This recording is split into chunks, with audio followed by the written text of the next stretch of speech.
Gracias. Ramiro, ¿cómo está? Buenos días. Saludos Bien, gracias. desde Guayaquil. No, es a Ramiro García. Parece que viene haciendo ejercicio, Ramiro. ¿Ah? ¿Qué tal? Prenda su micrófono, por favor. Está Ahí prendido el está. micrófono. Ah, ya. ¿Cómo está, Ramiro? ¿Qué tal? Buenos días. Bien, muchas gracias. Todo en orden. ¿Ustedes cómo están? Muy bien, gracias a Dios. Iniciando esta jornada. Ramiro, bueno, se conocía que esta semana al menos iba a ir al Pleno de la Asamblea este pedido ya formal, si se quiere, de juicio político al presidente de la República. Pero también escuchaba el fin de semana a Hernán Salgado, doctor Hernán Salgado, quien en su momento fue presidente constitucional, y calificó todo esto en algunos casos de mamotreto y en otros de analfabetos constitucionales a quienes lo proponen.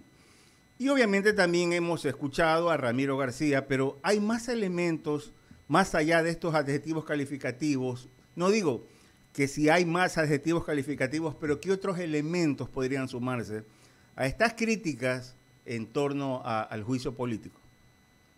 Bueno, creo que tanto el doctor Hernán Salgado como otros analistas, entre los cuales me incluyo, nos hemos referido al informe que ha emitido y que se votó el sábado anterior por parte de la Asamblea, que mereció además del respaldo de 104 asambleístas. Un informe que en un principio establecía dos causales de juicio político. Por un lado, traición a la patria expresada en no haber anticipado, o mejor dicho, no haber comunicado el avance del enemigo en el conflicto, que era una cosa de lo más, o sea, de las estupideces que ha producido el legislativo, que son muchas. Creo que esta se lleva como que la de oro. Y en la segunda causal, que es cohecho, concusión, peculado o enriquecimiento ilícito por omisión. En esto hay que entrar en un tema absolutamente técnico. El artículo 28 del Código Orgánico Integral Penal establece, primero, para la comisión, la posición de garante. Y segundo, para que exista posición de garante, limita para que exista posición de garante a los bienes jurídicos, vida, integridad personal, salud y libertad. Entonces, claro, al ser delitos contra la administración pública, no tienen estos bienes jurídicos, por lo tanto, no es posible construir la posición de garante. En síntesis, estamos frente a una imputación penal imposible. Entonces, claro, una cosa es votar un informe que no tiene ningún efecto jurídico, este famoso informe emitido por esta comisión ad hoc creada en la Asamblea, jurídicamente no tiene ningún efecto. Entonces, fue nada más que un manifiesto político que luego, a la hora de la hora, hemos visto toda la semana pasada que inclusive quienes votaron, pues se han ido, digamos que, tomando distancia y bajándose un poco de la camioneta de este informe. Porque, claro, una cosa es emitir un informe que no tiene ningún efecto jurídico y otra cosa es ya hacer una solicitud de juicio político que va a tener que ir al CAL y que luego va a tener que ir a la Corte Constitucional para su dictamen de admisibilidad. Correcto. Ahora, en este sentido, ¿usted quiere que en el trayecto, una vez que se presente este informe, no sé, hagan algún tipo de correcciones, a ver, para ser mucho más precisos y detalles en la parte legal, a fin de que la misma no sea rechazada? Tienen que. Lo que pasa es que en la forma en que emitieron el informe es impresentable. Es decir, muy difícilmente va a pasar el tamiz de la Corte Constitucional. Corte Constitucional que, si bien no puede analizar si existen pruebas que demuestren la infracción o la responsabilidad penal del presidente, sí tiene que hacer un análisis, digamos, material, que conforme el 148, me parece, de la Ley Orgánica de Garantías Jurisdiccionales y Control Constitucional, en cuanto a si las conductas que se describen pueden subsumirse en los tipos penales establecidos por el 129 de la Constitución como causales de juicio político. Y obvio, ahí tendrán que establecer si es posible al presidente o a cualquiera imputar por la forma omisiva de cohecho, concusión, peculado o enriquecimiento ilícito. Y ahí se van a topar con que por restricción legal expresa no es posible hacerlo. Ramiro, para que continúen mis compañeros con otras preguntas, en todo caso hay una estrategia, ¿no? Porque en algún momento se subestima a quienes están atrás de todo de este juicio político, quienes también de alguna manera están encaminándolo, encauzándolo, como se dice. Hay una estrategia y pienso yo, en algún momento conversamos también con usted, Ramiro, hay una especie de estrategia donde se han medido paso, paso y paso. ¿Usted cree que finalmente se llega a ese fin? Mire, yo lo veo un poquito difícil. Le veo un poquito difícil porque tenemos ahora un nuevo marco constitucional, digo nuevo, el que se impuso en 2008, que a diferencia del anterior, que permitía que sin juicio político y simplemente con una votación mayoritaria se le declare loco al presidente o se le declare abandonado el poder, como en el caso de Lucio Gutiérrez cuando estaba en Carondelet, eso ya no es posible hacer ahora. Vemos que esto, por ejemplo, sucede todavía en Perú. En Perú se han inventado inclusive una fórmula muy, muy pintoresca. Les declaran a los presidentes éticamente incapaz. Entonces, declarada esa incapacidad ética, simplemente votan por eso y chao, defenestrado. En el Ecuador, con la Constitución de Montecristi, las cosas cambiaron mucho. Se establecen, sí, formas de votar al presidente. La muerte cruzada, que ya intentaron el año pasado, el juicio político, que muy seguramente lo van a intentar ahora, la revocatoria del mandato. Es decir, ahorita no saben qué hacer, sobre todo un grupo político, que es el correísmo, ¿no? Que un poco se ha movido en la lógica de quemémoslo todo, que ya lo compondremos cuando volvamos al poder. Un poco en esa línea. Entonces, ellos pues están tratando de empujar, además, con una votación totalmente negativa, obtenida hace poco tiempo por parte del gobierno, pierde la consulta popular, y con una votación muy interesante de parte de ellos, entonces obviamente quieren aprovechar el envión e ir hacia una elección general. ¿Por qué? Porque dentro de la lógica de ellos tienen que optar por el poder presidencial para de esa manera volver a tomarse toda la estructura institucional que se logró desmontar a través del Consejo de Participación Ciudadana presidido por el doctor Julio César Trujillo, y de nuevo, pues claro, cuando se controla Consejo de la Judicatura, Fiscalía, Contraloría, Procuraduría, obviamente pues resolver la situación jurídica de los prófugos y presos que todavía tienen. Así que ese es, digamos, el punto único de la agenda política del correísmo y están caminando en esa línea, ¿no? Así que, claro, lo que hay que esperar es una estrategia que vaya hacia ese objetivo. Correcto, Ramiro. Le doy el paso al licenciado Javier Segarra. ¿Cómo le va, abogado? Buenos días. La verdad que, ¿Cómo pasa? bien, cuando uno comienza a leer, a analizar, sin ser experto en materia jurídica, pero y que la Constitución es clara para cada uno de los ecuatorianos y en el punto específico del artículo 129, yo digo, si no está dentro de ese informe, como lo ha calificado el propio ministro de Gobierno Mamotreto, y yo creo que muchos analistas coincidirán en ese sentido. Sí, realmente es un monumento a la ignorancia. Es una aberración jurídica, definitivamente. O sea, uno que no es un jurista, oiga, por el simple sentido y por la razón que nos da la inteligencia. Pero además ellos lo han explicado. Yo le escuchaba a uno de los asesores de esta comisión en una entrevista que decía, pero a ver, esto es político, esto no es jurídico. Entonces, claro, ¿qué es lo que nos están tratando de vender? La idea de que lo político no es jurídico, de que lo político puede pasarse por encima de cualquier norma, de cualquier regla, de cualquier constitución. Es decir, lo político es simplemente, llegamos a un acuerdo, tenemos la mitad más uno y podemos hacer lo que sea. ¿Verdad? Así es. Lo político termina siendo la voluntad del poder irracional, arbitrario completamente. Y así se manejaron durante 10 años, ¿no? Entonces, claro, esto es político y se acabó. Por lo tanto, a ver, Corte Constitucional, usted prácticamente a lo mucho lo que tiene que revisar es que estén las firmas. Se acaba y nada más. Y no es así. Ahora, sí, es verdad, hay requisitos formales. La solicitud de juicio político tiene que ser presentada por al menos 46 asambleístas. Tiene que individualizar las conductas, pero también tiene que subsumirse a los delitos establecidos en el artículo 129 de la Constitución.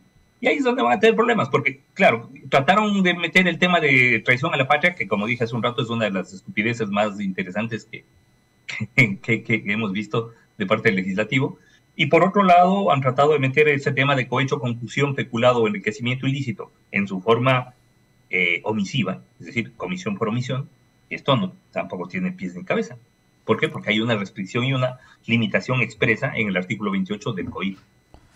Cuando uno escucha y analiza el tema de quienes sí conocen materia jurídica, dice, bueno, lo que usted acaba de señalar, Ramiro, es el interés político por sobre los intereses del país, en definitiva. Y voy más allá. ¿Qué pasa si es que en la Corte Constitucional le dice, ¿sabe qué, señores? No cabe el tema para un juicio político. Esta inestabilidad va a seguir. Esta inestabilidad e ingobernabilidad va a seguir porque resulta que le van a poner todo obstáculo al gobierno hasta que termine su mandato. A ver, lo que pasa es que hay grupos políticos que tienen una agenda en donde el país no está ni en primero, ni en segundo, ni en tercer puesto, ¿verdad? Hay grupos políticos que tienen como agenda el poder licuar la responsabilidad penal de sus líderes. Otros grupos políticos tienen como agenda el sobrevivir políticamente. Otros grupos tienen como agenda las próximas elecciones. Pero, claro, en el camino se están cargando el país. Ese es el problema. Entonces, esa actitud de la oposición de asumir la oposición como una arma arrojadiza a la cabeza del gobierno, esa actitud de la oposición del quemémoslo todo, hagamos tierra arrasada porque ya lo volveremos, ya compondremos cuando volvamos a hacer poder y porque de aquí en adelante además ya nos quedaremos 50 años en el poder.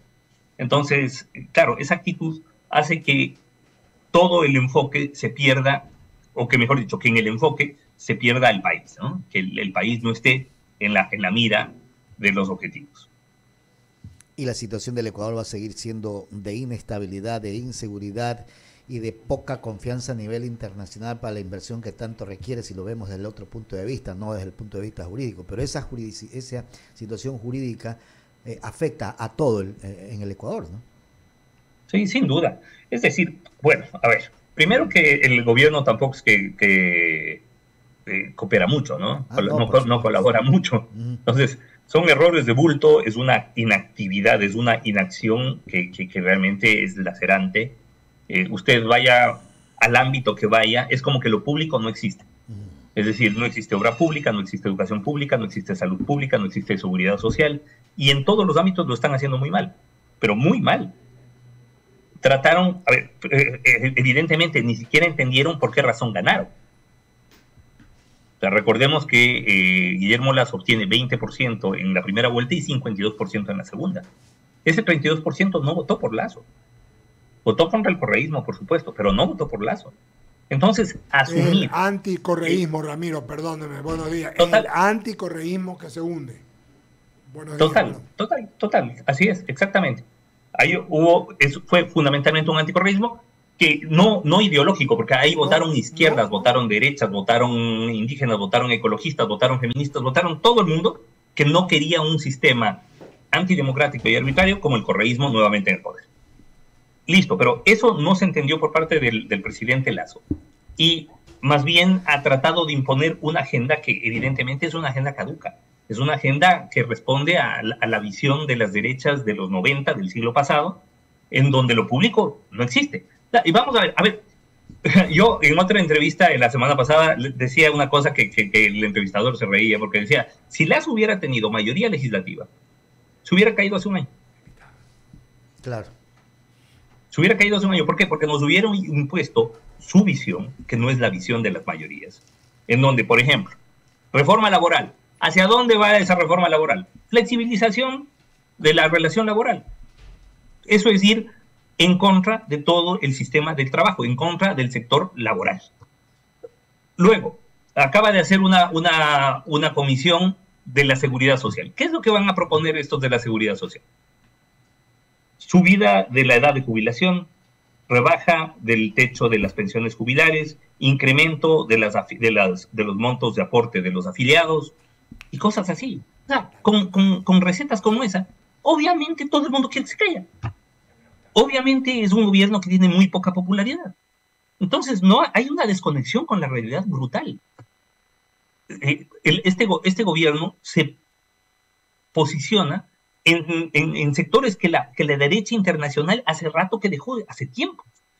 La democracia cristiana con Merkel, por ejemplo, gobernó más de 10 años Alemania y fortaleció el sistema de salud pública, fortaleció el sistema de seguridad social, fortaleció el sistema de educación pública, fortaleció el sistema universitario. Acá a las universidades públicas se le está restando entre 15 y 20% de presupuesto cada año. Y claro, y encima de eso nos dicen, pero es que tenemos las mayores reservas internacionales de la historia. ¿Qué sacamos con tener las reservas internacionales más grandes de la historia si usted va al hospital del IES y no hay ni gasas? Si todo se deriva.